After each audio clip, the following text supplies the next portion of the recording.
እንኳን ለበዓታ ለማርያም ወርሃዊ የመታሰቢያ በዓል በሰላም አደረሳችሁ። እንዲሁም በዚች ዕለት ታስበው ለሚውሉ ቅዱሳን ዓመታዊና ወርሃዊ የመታሰቢያ በዓላቸው በሰላም አደረሳችሁ። ከዚህ በመቀጠል የእናታችን የቅድስት በዓታ ለማርያም ተአምር እናሰማለን።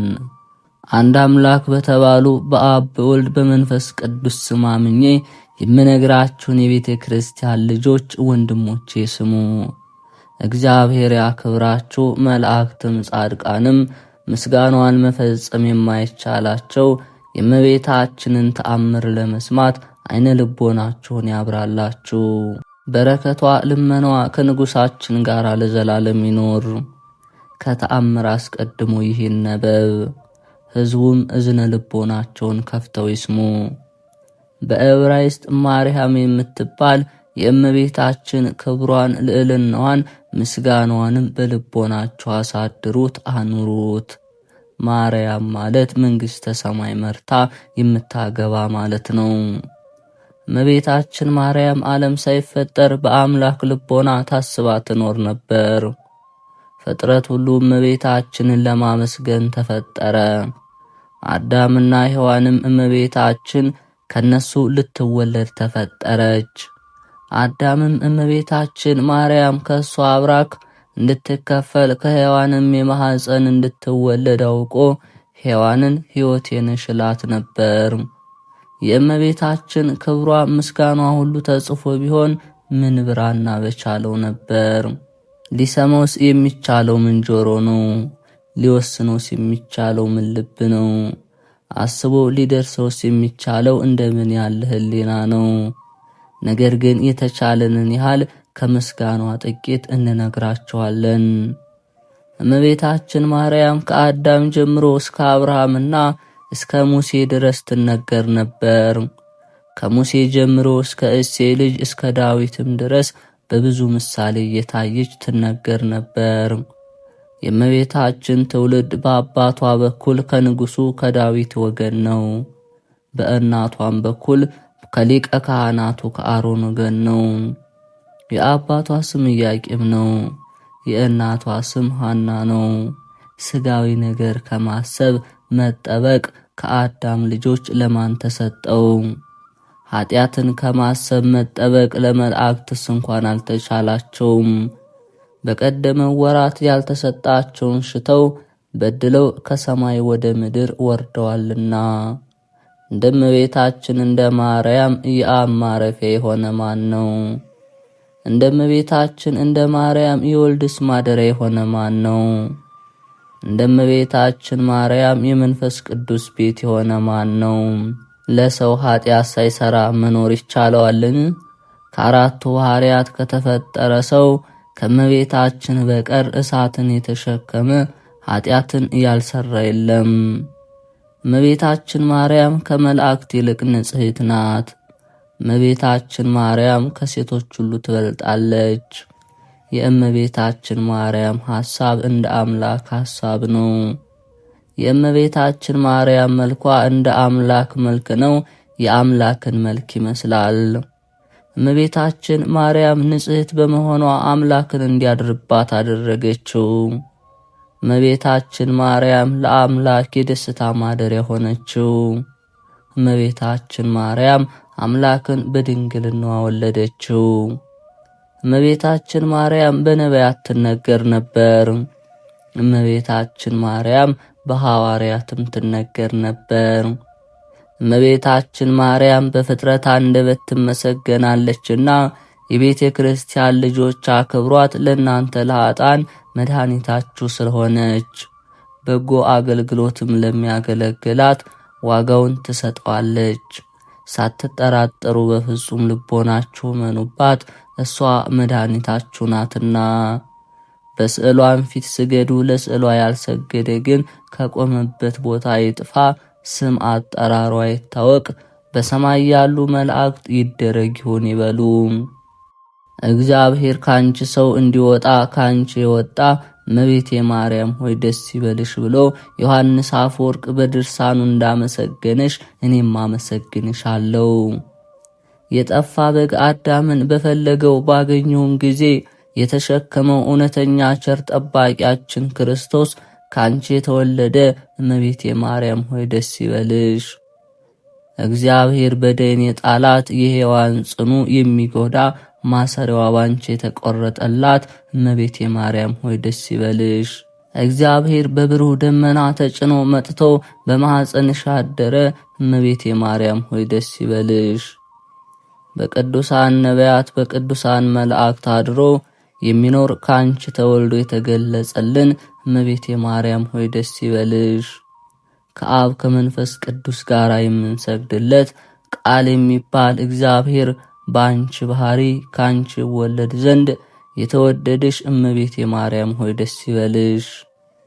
እኔ ለምእመናን ወንጌልን የማስተምርለት የጌታ እናቱ እመቤቴ ማርያም ሆይ ደስ ይበልሽ።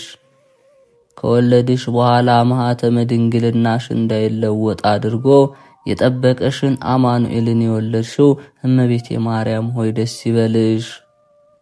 ማኅተመ ድንግልናሽ ሳይለወጥ ንጉሥ ክርስቶስን የወለድሽ እመቤቴ ማርያም ሆይ ሰላምታ ይገባሻል። ማኅተመ ድንግልናሽ ሳይለወጥ ንጉሥ ክርስቶስን የወለድሽ እመቤቴ ማርያም ሆይ ሰላምታ ይገባሻል።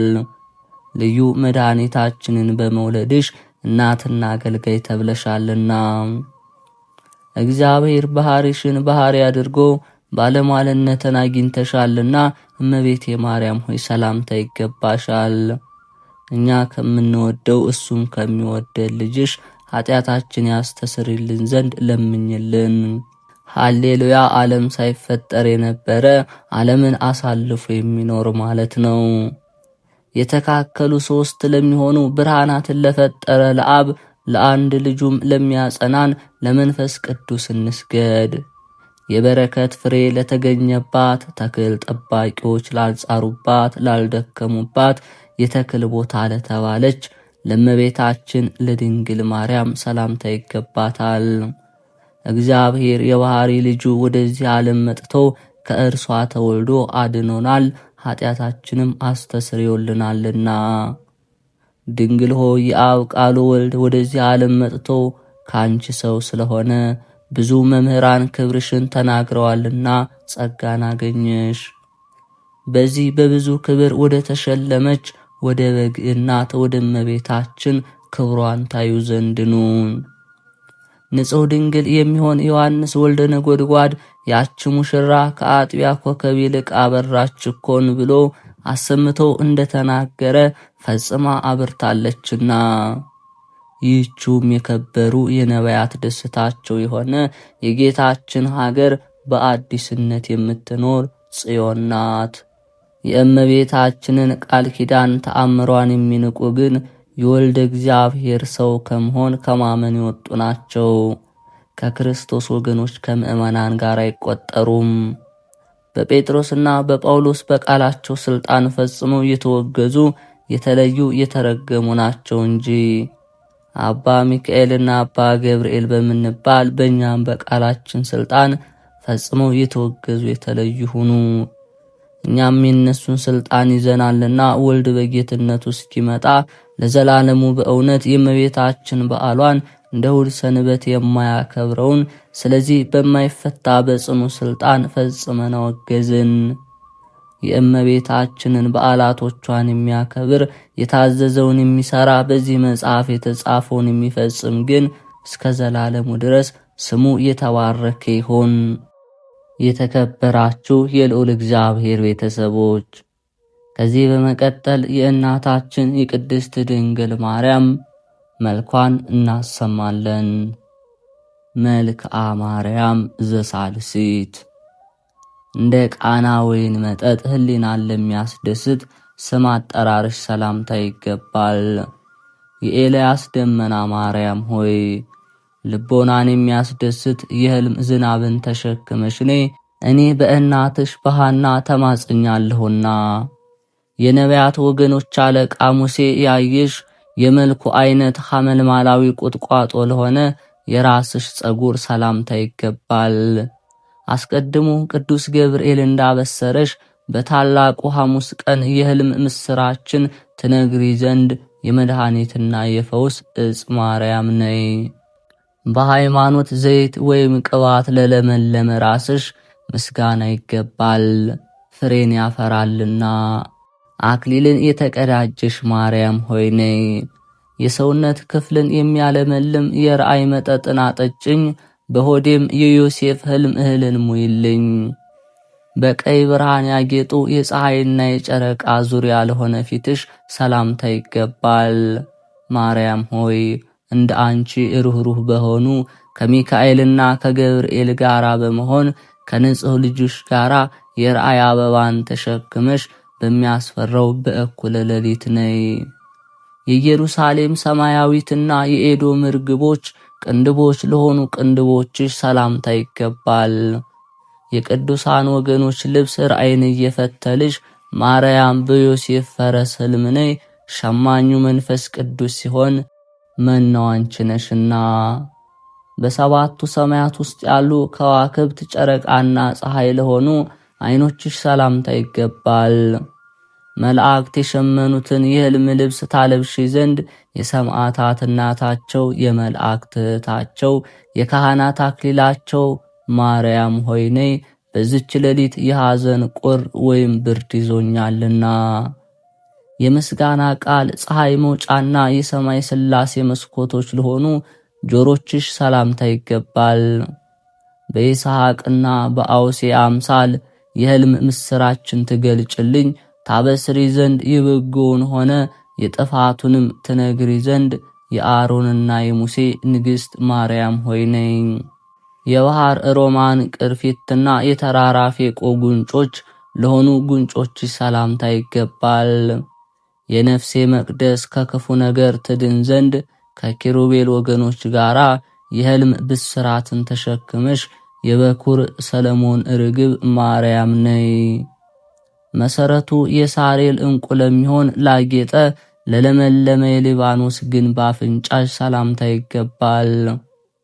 የቀዳማዊ ገናና አምላክ ርግብ ማርያም ሆይ ከኪሩቤል ከሱራፌል ጋራ ነይ። ከአብርሃም ከይስሐቅ ከእስራኤል ከተባለ ከያዕቆብም ጋራ ነይ።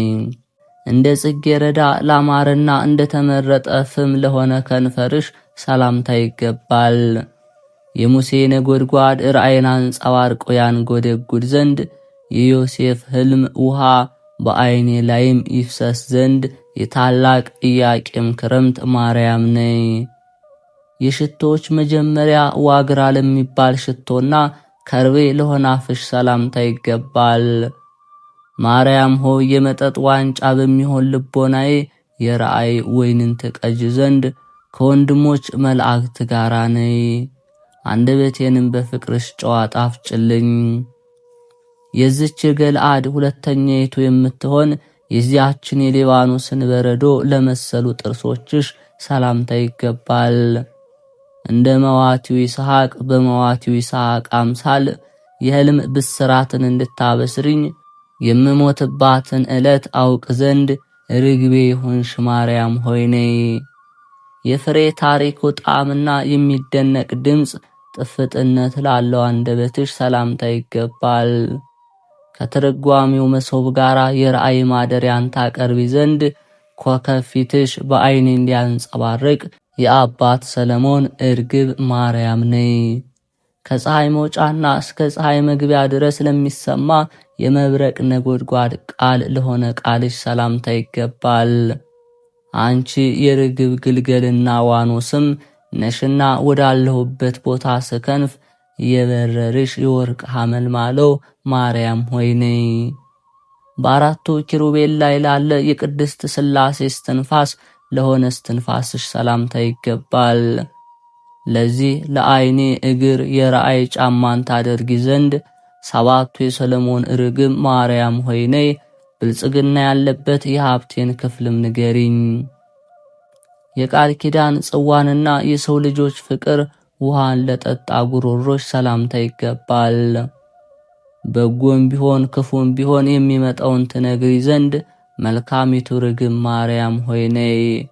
ዳግመኛ የራሴ አክሊል ድንግል ሆይ ነይ። አርአያው መልካም ሕንጻው የብር ዘንግ ለሆነ አንገትሽ ሰላምታ ይገባል። ማርያም ሆይ እነሆ በላይ በሚመጣውን ትነግሪ ዘንድ ከሕፃንሽ ጋራ እንደ ወፍ እየበረርሽ በየቀኑና በየወሩ ነይ። ለሐዋርያት ጋሻ የቀዳማዊ ጌታ ሳቤቅ ወይም ሐረግ ቀንበር ለሆኑ ትከሻዎችሽ ሰላምታ ይገባል። ተስፋን ወደማገኝበት እንድትመሪኝና እንድታሳውቂኝ የኬፋ ወይም የጴጥሮስ ርግብ ማርያም ሆይ ነይ። በዓይኔም ላይ የሕልምሽን ክንፍ አብቅይ። የሚያስፈራ የመለኮት እሳትን በበረሃ ለተሸከመ ጀርባሽ ሰላምታ ይገባል። የዮሴፍ መጋረጃ ሕልምን በዓይኔ ላይ እንድትጋርጂ ቂምን የማታውቂ ማርያም ሆይ ነይ። የሰላም ድንኳንንም በዓይኔ ትከይ። የግብፃዊ ፈርዖን አስጣሚና የናዝሬት ኢየሱስ መጠጊያ ለሆነ ደረትሽ ሰላምታ ይገባል። ሙሽራ ዓይኔ ምስጢራትን ያይ ዘንድ ልብ ለሚል ልቦናዬ የራእይ መስተዋትን እንድታሰሪ የይሁዳና የሌዊ ብላቴና ማርያም ነኝ። አእላፍ መላእክትን የሚያበረታ የቀዳማዊ መለኮት ዙፋን ለሆነ ጉያሽ ሰላምታ ይገባል። የጰራቅሊጦስ ርግብ ማርያም ሆይ ነይ። የሕልም መጽሐፍን ከትርጓሜው ጋር በአፍ ያስተምረኝ ዘንድ መምህር ፊትሽ ከኔ አይለይ። በናዝሬትና በገሊላ አውራጃ የሐር ወርቅ ለፈተሉ እጆችሽ ሰላምታ ይገባል።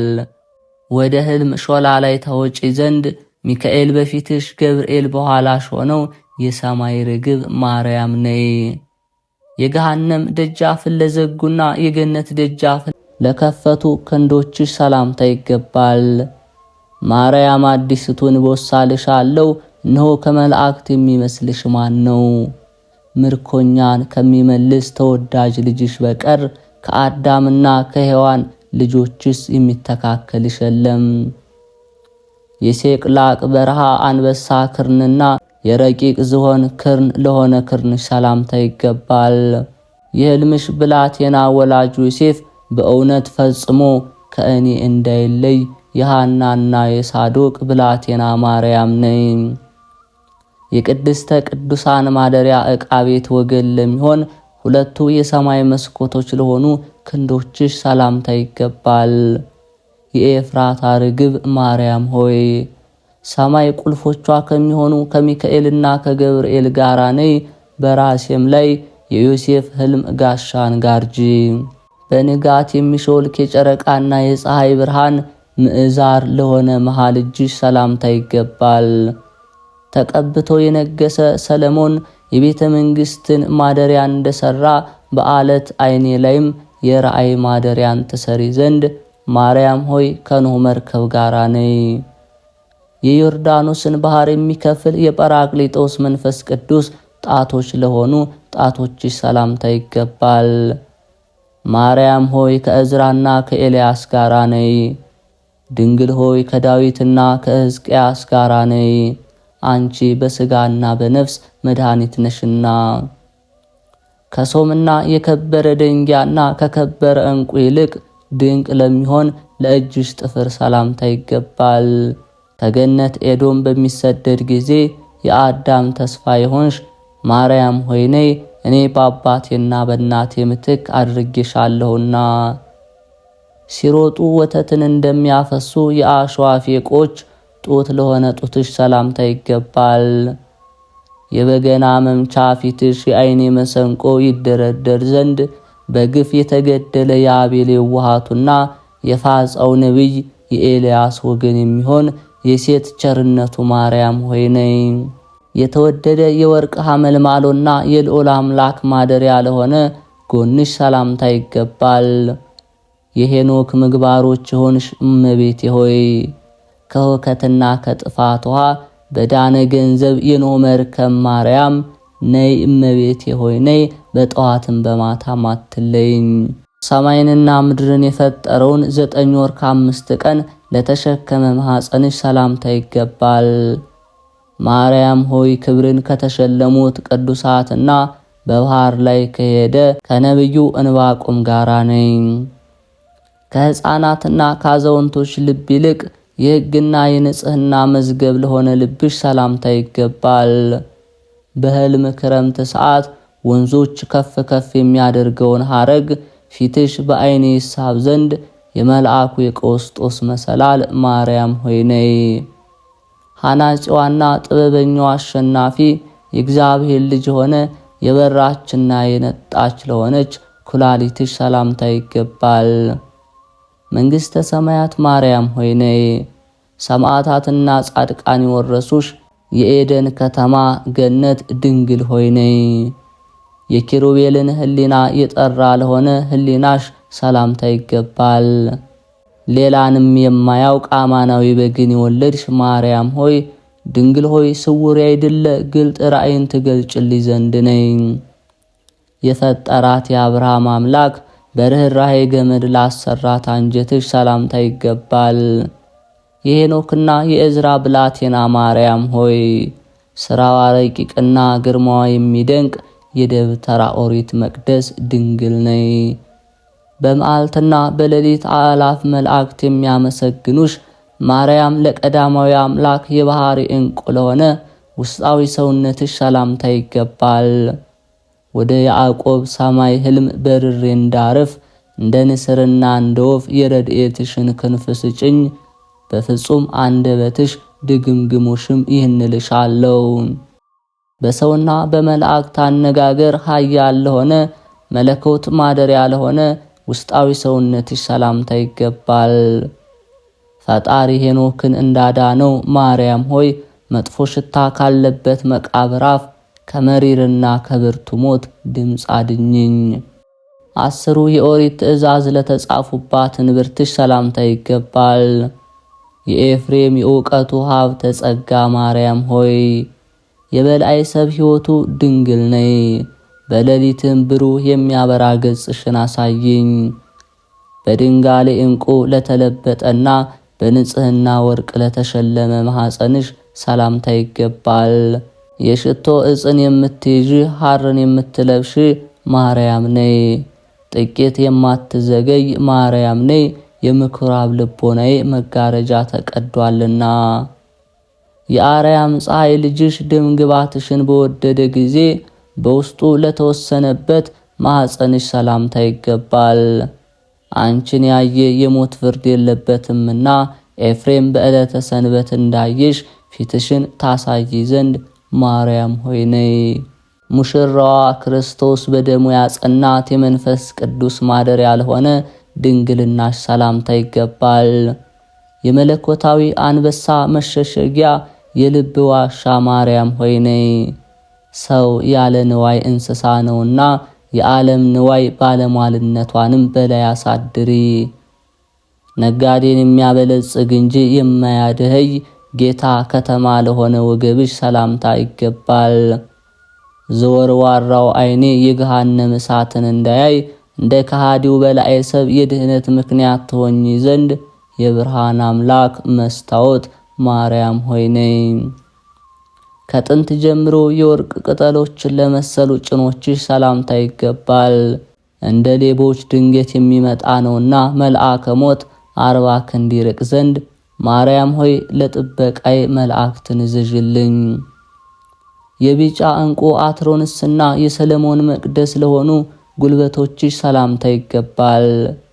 ማርያም ሆይ ግርማንና ሞገስን ባለሟልነትን የምትሰጭ አንቺ ነሽ። እንደ ንጉሥ የእሴይ ልጅ እንደ ዳዊት የልዕልና ጸጋን ስጭኝ። በአዲስ ጌጥሽም ሁለንተናዬን ጋርጂ። ከጠርዘ ወይም ቅርጸ መልካምና ከወተታማ ዛፎች ዱር ዘወትር የደም ጫማዎችን በትህትና ለሚጫሙ እግሮችሽ ሰላምታ ይገባል። ማርያም ሆይ የዘመኔን አቆጣጠር ስጭኝ። ድንግል የማይጠቅም ዕለት ሞቴን አስረጅኝ። ዕለተ ሞቱን የሚያውቅ ሰው ንዑድ ክቡር ነውና። ከሩቅ መንገድ ጉዞ የተነሳ የበደል ጭቃን ላለበሱ እግሮችሽ ሰላምታ ይገባል።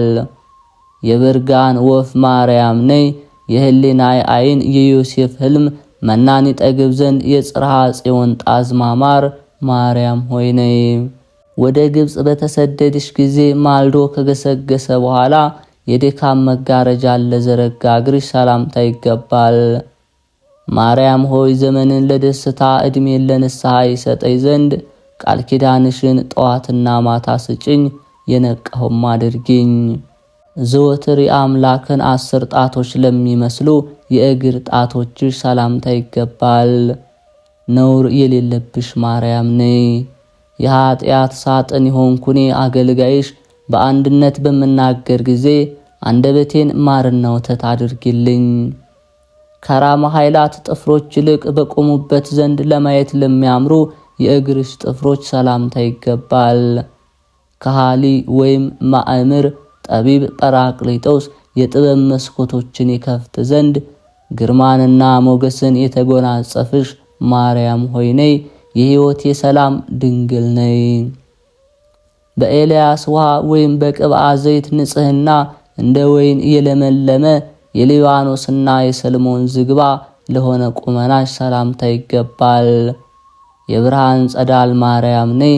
የተገዛው አገልጋይሽ የመልአከ ሞት ፊትን እንዳላይ ቢጫ ዕንቁ ወይም የጳዚዮን ዕንቁ ድንግል ሆይ ነይ። በሰማይ ያለ የብርሃን ኮከብና እንደ ፀሐይም ለመሰለ ፊትሽ መልክሽ ሰላምታ ይገባል። ማርያም ሆይ ከአባቶቼ ከአብርሃም ከይስሐቅና ከያዕቆብ ጋር ነይ። እመቤቴ ሆይ አንደበቴ የመረረ ክፉ ነገር እንዳይናገር ለአንደበቴ መዝጊያን ለከንፈሮቼ የመጣኔ መዝጊያን ታቆሚ ዘንድ ነይ። በ64 የዕድሜ ዘመን ከዓለም ፍልሰትሽ በሆነ ጊዜ የአተረጓጎም ነገርን ከመመርመር እንደ ሕልምን ማየት ለሆነ የነፍስሽ መለየት ሰላምታ ይገባል። ማርያም ከልጅሽ ከዮሴፍና ከሰሎሜ ጋር ነይ። ጠላቶችን እንደ ጢስ እንደ ጉም ትበትኛቸው ዘንድ አካያም የሚባል ዛፍ ልምላሜ ድንግል ሆይ ነይ።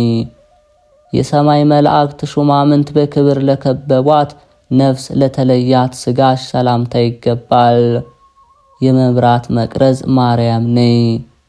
በቀኝና በግራሽ የወይራ ቅርንጫፍ ያለ ሁለንተናሽ ወርቅና ያክንት ዕንቁ የሆነ ድንግል ሆይ ነይ። መብራት ፊትሽም በዓይኔ ይታያል። ያን ጊዜ ከሐር መግነዞች ጋር በሽቶና በከርቤ መዓዛ ለተደረገ አገናነዝሽ ሰላምታ ይገባል። ማርያም ሆይ ከመላእክት ጋር በእልልታ ነይ። ከሲኦል ችግር ታድኝ ዘንድ የንጽህና ልብስን የተጎናጸፍሽ ድንግል ሆይ ነይ። ስልጣን የተሰጣቸው ሐዋርያት በብዙ ወዮታና ለለቅሶ የቀበሩሽ ማርያም ሆይ ለመቃብርሽ ሰላምታ ይገባል። የአረብ ወርቅ ጽላት ማርያም ነይ። በምሳሌ እንዳንቺ ያለ ፈልጌ አላገኘሁምና የንጽህናና የድንግልና መሰረት ድንግል ሆይ ነይ።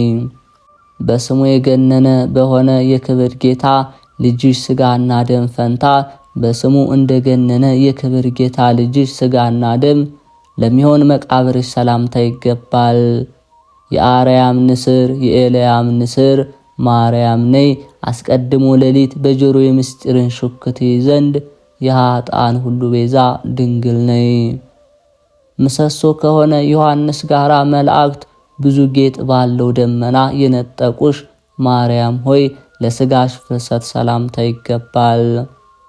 የአውሬ መርዝን የምታደክሚ ማርያም ነይ። እመቤቴ ሆይ ከመከራና ከጣር ከደዌና ከሕማም በረድኤትሽ ጠባቂና እረኛ ሁኚኝ።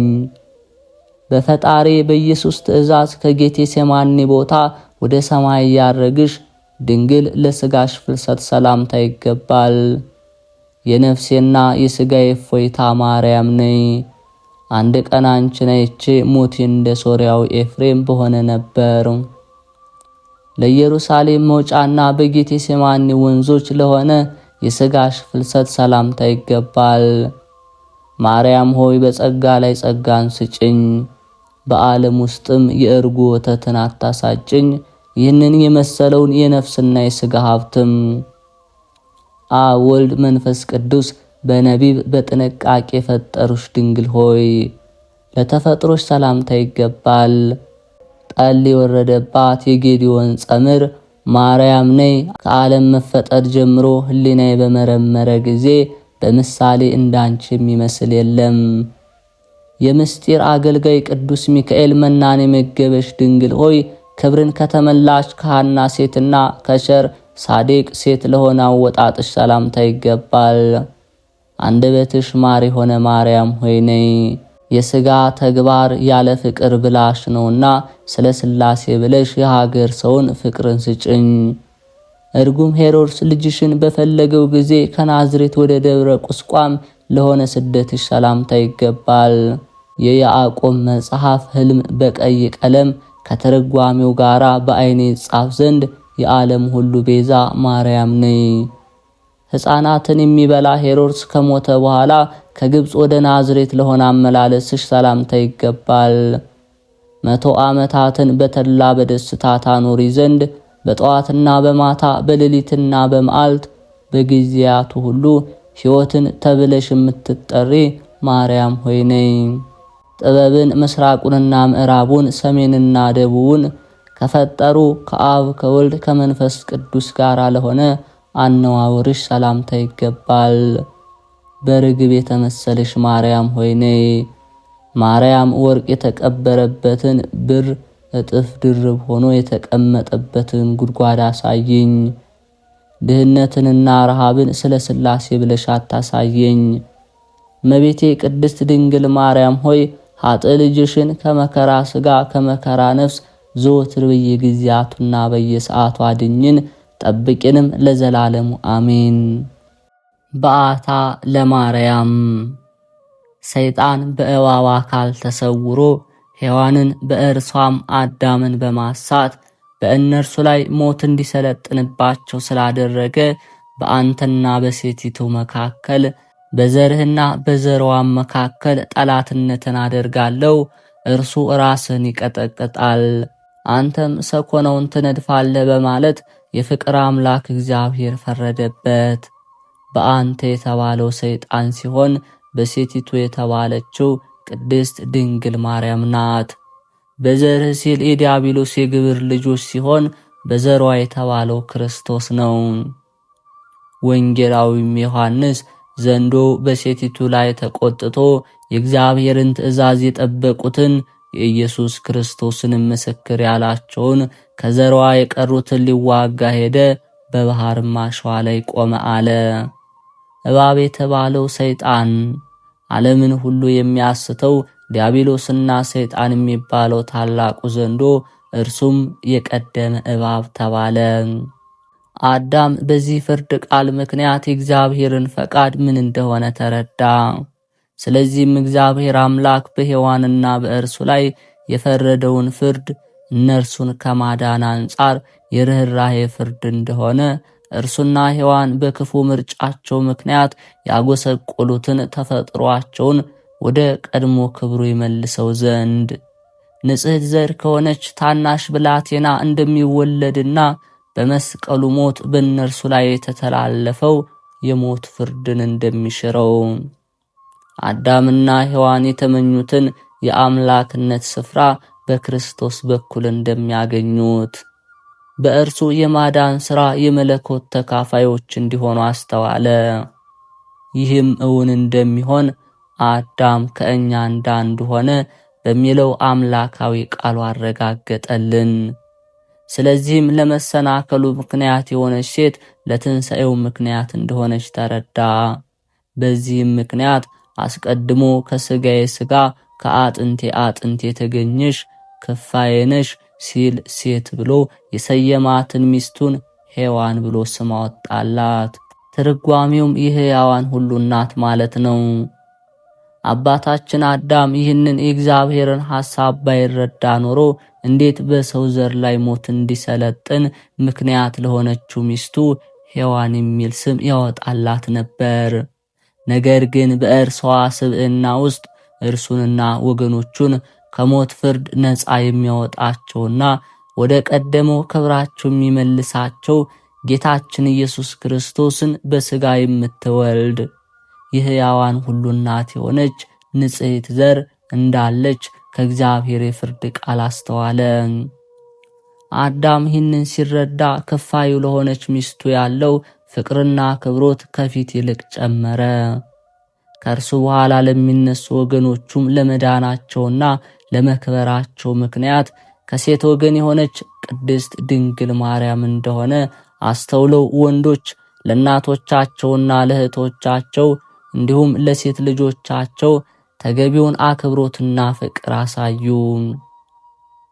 እንዲህም ስለሆነ ነቢዩ ኢሳይያስ ዓይኖችን አንስተሽ በዙሪያሽ ተመልከቺ፣ እነዚህ ሁሉ ተሰብስበው ወደ አንቺ ይመጣሉ፣ ሴቶች ልጆችሽንም በጫንቃቸው ላይ ይሸከማቸዋል ብሎ ትንቢት ተናገረ። ቅድስት ድንግል ማርያም ራሷን የጌታችን ቤተ ክርስቲያን በልጇ ክቡር ደም ተዋጅታ እንድትመሰረት ምክንያት ሆነች። ከአዳም በኋላ የተነሱ ቅዱሳን አበው በአዳምና በሔዋን መተላለፍ ምክንያት በእነርሱ ላይ የሰለጠነባቸው ሞት የሚወገድላቸውና ወደ ገነት የሚገቡት እግዚአብሔር አምላክ ከቅድስት ድንግል ማርያም በመወለድ እንደሆነ ከአዳም አባታቸው ተምረዋል። ስለዚህም ከክርስቶስ የማዳን ሥራ ተካፋይ ለመሆን እሾክና አሜኬላን በምታበቅለውና ሰይጣን በሰለጠነባት በዚች ምድር የመዳን ተስፋቸው የሆነችውን የቅድስት ድንግል ማርያምን መወለድ በተስፋ እየተጠባበቁ ቅዱስ ጳውሎስ ማቅ ምንጣፍንና የፍየል ሌጦ ለብሰው ዞሩ፣ ተጨነቁ፣ ተቸገሩ፣ መከራን ተቀበሉ፣ ተራቡ፣ ተጠሙም። ዓለም የማይገባቸው እነዚህ ናቸው። ዱር ለዱር ፍሩክታ ለፍሩክታ ዞሩ፣ በጽድቅ ተጉ። ጌታችንም እንደ ተስፋ ቃሉ ከንጽሕት ቅድስት እናቱ ተወልዶ በመስቀል ላይ ራሱን መስዋዕት አድርጎ በመቅረብ ወደ ገነት አፈለሳቸው። ስለዚህም ቅዱስ ጳውሎስ ቅድስት ድንግል ማርያም ተወልዳ ጌታችን መድኃኒታችን ኢየሱስ ክርስቶስን እስክትወልድ ድረስ የተስፋ ቃል እንዳልተፈጸመ ለማስረዳት ሲል ጨምሮ እነዚህ ሁሉ በእምነታቸው ተመስክሮላቸው ሳሉ የተስፋቸውን የተስፋ ቃል አላገኙም። ያለኛ ፍጹማን እንዳይሆኑ እግዚአብሔር ስለኛ የምትበልጠውን አስቀድሞ ሆኗልና። አባቶቻችን ከሐዋርያት ትውፊት አግኝተው እመቤታችን ድንግል ማርያምን ልክ እንደ ይስሐቅ ነቢዩ ሳሙኤልና መጥምቁ ዮሐንስ መካን ከነበሩ ወላጆች የተገኘች ናት። እናቷ ሐና በአባቷ በኩል ከአሮን ቤት ስትሆን በእናቷ በኩል ከይሁዳ ወገን ነች። አባቷ ኢያቄም ግን ከይሁዳ ወገን ነው። እነዚህ ወላጆች በእግዚአብሔር ፊት ጻድቃን የነበሩ፣ ነገር ግን ልክ እንደ አብርሃምና እንደ ሳራ እስከ እርጅናቸው ድረስ ልጅ አልወለዱም ነበር። በአይሁድ ዘንድ መካንነት የእርግማን ምልክት ተደርጎ ይወሰድ ስለነበር ኢያቄምና ሐና እግዚአብሔር አምላክ ልጅ በመስጠት ይህንን ስድብ ያርቅላቸው ዘንድ በቅድስናና በንጽህና በመጽናት ምጽዋትንም በማብዛት በጸሎት ይተጉ ነበር። ጸሎታቸውና ምጽዋታቸውን እግዚአብሔር ስለተቀበለላቸው አምላክን በሥጋ በመውለድ ለዓለም መድህን የሆነችው ቅድስት ድንግል ማርያምን በእርጅና ዘመናቸው ግንቦት 1 ቀን ወለዷት። ማርያም ማለት የእግዚአብሔር ስጦታ ማለት ነው።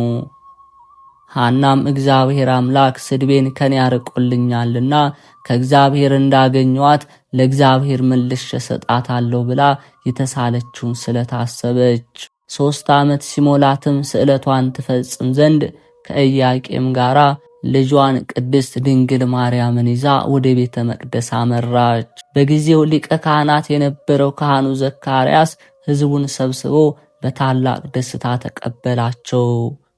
ነገር ግን ካህኑ ዘካርያስን የምግቧን ነገር አሳስቦት ነበርና ሲጨነቅ ሳለ ነቢዩ ኤልያስን ይመግበው ዘንድ መልአኩን የላከ እግዚአብሔር አምላክ እናቱ የምትሆነውን ቅድስት ድንግል ማርያምን ይመግባት ዘንድ ሊቀ መላእክት ቅዱስ ፋኑኤልን አዘዘላት።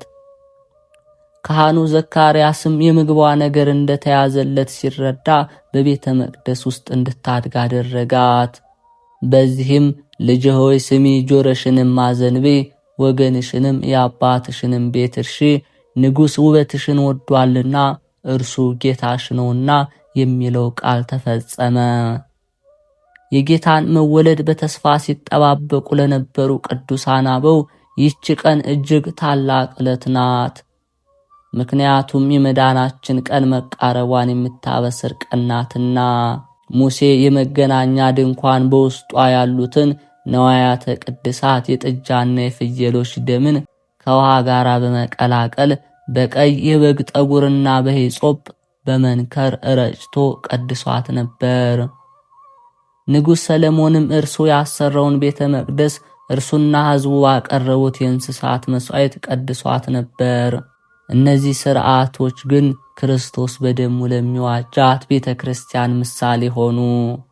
ክርስቶስ በደሙ ለሚዋጃት ቤተ ክርስቲያን ምሳሌ ነበሩ። በዚች ቀን ቅድስት እናታችን ራሷን የጌታ ቤተ መቅደስ በማድረግ የብሉይዋን ቤተ መቅደስ ክርስቶስ በደሙ በዋጃት ቤተ ክርስቲያን ልትተካ መቃረቧን ለማብሰር ወደ ቤተ መቅደስ ያመራችበት ቀን ነው። ጌታችን መድኃኒታችን ኢየሱስ ክርስቶስ ከእርሷ የነሳውን ሥጋና ነፍስ በተዋህዶ የራሱን ቤተ መቅደስ በማድረግ እኛንም በጥምቀት የአካሉ ሕዋሳት እንድንሆን በማብቃት ሥጋችንን የመንፈስ ቅዱስ ቤተ መቅደስ እንዲሆን አድርጎታል። የቅድስት ድንግል ማርያምን ወደ ቤተ መቅደስ መግባት ባሰብን ቁጥር እግዚአብሔር ቃል ከእርሷ በሥጋ በመወለዱ ያገኘነውን ድህነትና ብዙ ጸጋዎች እናስባለን። በጥምቀት ከእርሷ የተወለደው ጌታችን መድኃኒታችን ኢየሱስ ክርስቶስን ለብሰነዋልና ከእርሷ በነሳው ተፈጥሮ በኩል ሞትን በመስቀሉ ገድሎ ሲያስወግደው እኛ በጥምቀት ከእርሱ ሞት ጋር በመተባበራችን ሞትን ድል የምንነሳበትን ኃይል ታጥቀናል። በጥምቀት ያገኘነውን ጸጋ ሰርተንበትና በስተን ብንገኝ ከትንሣኤው ተካፋዮች መሆንን እናገኛለን። ይህ ሁሉ የተፈጸመልን እግዚአብሔር ቃል ከእናታችን ቅድስት ድንግል ማርያም በሥጋ በመወለዱ ምክንያት ነው። ብሉይን ከአዲስ ያገናኘች መንፈሳዊት ድልድይ ናት። በብሉይ ያሉት ቅዱሳን በአዲስ ኪዳን ካለነው ጋራ አንድ ማህበር የፈጠሩትና ከቅዱሳን መላእክት ጋራ እርቅ የወረደው ከእርሷ በነሳው ሰውነት በኩል ነው።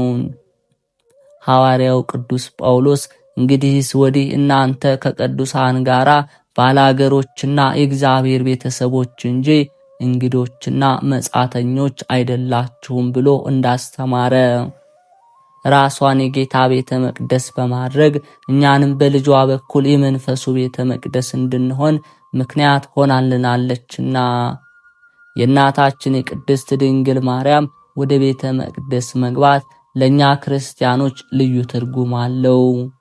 ከእናታችን ከቅድስት በዓታ ለማርያም በረከት ረድኤት ያሳትፈን በእውነት። መጋቢት 3 የዕለቱ ስንክሳር። አንድ አምላክ በሆነ በአብ በወልድ በመንፈስ ቅዱስ ስም መጋቢት 3 በዚች ቀን በእስክንድርያ ለተሾሙ ሊቃነ ጳጳሳት 58ኛው የሆነው የእስክንድርያ ሊቀ ጳጳስ ብፁዕ ቅዱስ አባ ቆዝሞን አረፈ። ይህም አባት እውነተኛ ንጹሕ፣ የዋህ፣ ርኅራኄው የበዛ የቤተ ክርስቲያንንም መጻሕፍትና ትርጓሜያቸውን የሚያውቅ ነበር። እግዚአብሔርም በወንጌላዊ ማርቆስ መንበር ላይ ለሊቀ ጵጵስና ሹመት መረጠው። የግብፅ ንጉሥ መቅትር በነገሰ በ18 ዓመት ሊቀ ጳጳሳት ሆኖ ተሾመ። በተሾመ ጊዜ የክብር ባለቤት የጌታችን ኢየሱስ ክርስቶስ መንጋዎች በፈሪሃ እግዚአብሔርና በጥበብ ጠበቃቸው። ለእርሱ ከሚገባው ከግብሩ ገንዘብ የሚተርፈውን ለጦም አዳሪዎች ይሰጣቸዋል። ደግሞም ቤተ ክርስቲያንን ሕንፃ ማሰሪያ ያወጣ ነበር። መልካም ተጋድሎውንም ባየ ጊዜ ሰይጣን ያለ ሐዘን አልተወውም። ነገር ግን የሚያዝንበትን ምክንያት በላዩ አመጣ። ይህም እንዲህ ነው። ጴጥሮስ የሚባል ጳጳስ ለኢትዮጵያ ሀገር ተሹሞ ነበር። አባ ጴጥሮስም ወደ ኢትዮጵያ በደረሰ ጊዜ ጥቂት ዘመን በሰላም ኖረ። ከዚህ በኋላ የኢትዮጵያ ንጉሥ ታመመ። አባ ጴጥሮስንም ጠርቶ ሁለቱን ልጆቹን አቀረበ። ዘውዱንም ከራሱ ላይ አንስቶ ለአባ ጴጥሮስ ሰጠው። እነሆ እኔ ወደ ክብር ባለቤት ወደ ጌታ ኢየሱስ ክርስቶስ እሄዳለሁ። እነሆም ሁለቱ ልጆቼ በፊትህ ናቸው። አንተም ለመንግስት የሚሻለውን አውቀህ ከሁለት አንዱን ከኔ በኋላ አንግስ አለው። ንጉሱም ካረፈ በኋላ ጳጳሱ፣ መኳንንቱና የጦር ሰራዊት አለቆችና የመንግስት ሰራዊት አለቆች ተማከሩ። እርስ በርሳቸው ለመንግስት የሚሻል የሚያንሰው ነው ተባባሉ። ጳጳሱ አባ ጴጥሮስም ታናሹን የንጉስ ልጅ ቀብቶ አነገሰው። በኢትዮጵያ መንግስት ዙፋን ላይ ማስቀመጠው ጥቂት ዘመንን በሰላም ኖረ። በዚያም ወራት ከሶሪያ ሀገር በሆኑ በሁለት መነኮሳት ልብ ሰይጣን አደረ። ከአባ እንጦንስ ገዳም እስከሚደርሱ ከቦታ ወደ ቦታ ይዞሩ ነበር። በዚያም በአባ እንጦንስ ገዳም ጥቂት ቀኖች ተቀመጡ። ስለ ስራቸውም ክፋት አባረሯቸው። ከዚህ በኋላ አንዱ ጳጳስ ሁለተኛው ረዳት ሊሆን እርስ በርሳቸው ተስማሙ። ተነስተውም ወደ ኢትዮጵያ ደረሱ። የሐሰት ጽሑፍንም ጻፉ። ያ ጽሑፋቸው እነርሱ ከእስክንድርያው ሊቀ ጳጳስ ከአባ ቆዝሞስ ዘንድ ተሹመው እንደመጡ የሚገልጥ ነበር። በዚያ ጽሑፍም እኛ ያልሾምነውና ወደ እናንተ ያላክነው ራሱን ጳጳስ ያደረገ ስሙ ጴጥሮስ የተባለ ሰው ወደ እናንተ እንደመጣ ሰምተናል። እርሱ ሐሰተኛ ነው እንጂ እውነተኛ አይደለም። ይህንን ጽሑፍ ይዞ የሚመጣው ግን ስሙ ሚናስ የሚባል ጳጳስ በእውነተኛ የሾምነውና ወደ እናንተ የላክነው እውነተኛ ነው አሉ። ሁለተኛም እንዲህ ብለው ጻፉ። ጳጳሱ ጴጥሮስ ታላቁን ትቶ ታናሹን የንጉስ ልጅ አነገሰው። ይህም የማይገባ አመጽ ነውና። እሊህም ክፎች ሐሰተኞች ሁለቱ መነኮሳት ሚናስና ፊቅጦር የሐሰት ጽሑፋቸውን ሳይጽፉ ወደ ጳጳሱ ጴጥሮስ ደርሰው ወርቅ ይሰጣቸው ዘንድ ፈለጉ። እርሱም ምንም አልሰጣቸውም። ይህንንም የከፋና የረከሰ ሥራ ሰይጣን አስተማራቸው። የሐሰት ደብዳቤ ጽፈው ወደ ታላቁ የንጉስ ልጅ ወሰዱ። እርሱም ከጥቂት ሰዎች ጋር ለብቻው ይኖር ነበር። እነዚያንም የሐሰት ደብዳቤዎች አነበቡለት፣ እጅግም ደስ አለው። ከዚህ በኋላ ብዙ ሰራዊት ሰብስቦ እሊያን የሐሰት ደብዳቤዎች በፊታቸው አነበበላቸው። ከንጉሱ ወንድሙ ጋራም ጦርነት ገጥሞ ድል አደረገው። ወንድሙንም አሰረው፣ የመንግስቱንም ስልጣን ያዘ። እንዲሁም ጳጳሱ ጴጥሮስን አሰረው፣ በሩቅ ሀገርም አጋዘው። ያንንም ሐሰተኛ ሚናስን በጳጳሱ በጴጥሮስ ፈንታ አስቀመጠው። ከጥቂት ቀን በኋላ ሐሰተኞች ፊቅጦርና ሚናስ እርስ በርሳቸው ተጣሉ። ፊቅጦርም በመንበረ ጵጵስና ያለውን ገንዘብ ሁሉ ሰርቆ ወደ ግብጽ ሀገር ሸሸ። ክብር ይግባውና ጌታችን ኢየሱስ ክርስቶስን ካደው። ከመንበረ ጵጵስናው የሰረቀውን ገንዘብ ሁሉ እግዚአብሔር የማይወደውን ሥራ በመስራት አጠፋው። ሊቀ ጳጳሳት ቆዝሞስም ሐሰተኛ ሚናስ ያደረገውን በሰማ ጊዜ እጅግ አዘነ። ደብዳቤም በመጻፍ አውግዞ ለየው። የኢትዮጵያ ንጉስም ሰምቶ እጅግ አዘነ። ሐሰተኛው ሚናስንም ይዞ ገደለው። ጳጳሱ ጴጥሮስንም ከተሰደደበት ይመልሱት ዘንድ መልእክተኞችን ላከ፣ ግን ሞቶ አገኙት። ይህም ነገር በሊቀ ጳጳሳት በቆዝሞስ ዘንድ ተሰማ። ሁለተኛ ጳጳስ አልሾመላቸውም። ከነርሱ በኋላ የነበሩ ሊቀ ጳጳሳት አባ መቃርስ፣ አባ ተውፋኒዎስ፣ አባ ሚናስ፣ አባ አብርሃም በእነዚህ ዘመን ከ911 ዓመተ ምህረት እስከ 995 ዓመተ ምህረት ድረስ ለ84 ዓመታት ያህል ለኢትዮጵያ ሰዎች ጳጳስ አልተሾመላቸውም። የኢትዮጵያ ንጉስ ግን የጳጳሱ የጴጥሮስ ረዳት የነበረውን ወስዶ በመምህርህ ፈንታ ጳጳስ ሆነ ተቀመጥ አለው። እርሱም እኔ ጳጳስ ልሆን አይገባኝም፣ የሐዋርያትን ሥርዓት ተላልፌ ይሆን ልሰራ አልችልምም። ግን ልቀቀኝና ወደ ግብጽ ልሄድ፣ ጳጳስ እንዲሾምላችሁ ሊቀ ጳጳሱን እለምነዋለሁ። ከዚህ በኋላ ወደ እናንተ መለሳለሁ እያለ ንጉሱን ማለደው። ንጉሱም ወደ ግብጽ እንዲሄድ አሰናበተው። ያለ ውዴታውም ወስዶ የጵጵስና ልብስን አለበሰው እንጂ የጵጵስና ልብስ አለበሰው። አባ ቆዝሞስም እጅግ ሸመገለ። የሹመቱም ዘመን ድህነትንና ሰላምን የተመላ ነበር። በወንጌላዊ ማርቆስ ወንበር 12 ዓመት ኖረ፣ በሰላምም አረፈ። እግዚአብሔር በጸሎቱ ይማረን፣ አሜን። መጋቢት 3 ቀን የሚከበሩ ዓመታዊ የቅዱሳን በዓላት፦ አባ ቆዝሞስ፣ አባ በርሆንስ ክቡር። ወርሃዊ በዓላት፦ በዓታ ለእግዝእትነ ማርያም ድንግል ወላዲተ አምላክ፣ ቅዱሳን ኢያቄም ወሐና፣ ቅዱሳን ሊቃነ ካህናት አበው ዘካርያስና ስምዖን፣ አባ ሊባኖስ ዘመጣ፣ አቡነ ዜና ማርቆስ፣ አቡነ መድኃኔ እግዚእ ዘደብረ በንኮል። የቅዱሳን በረከታቸው ረድኤታቸው አትለየን በእውነት።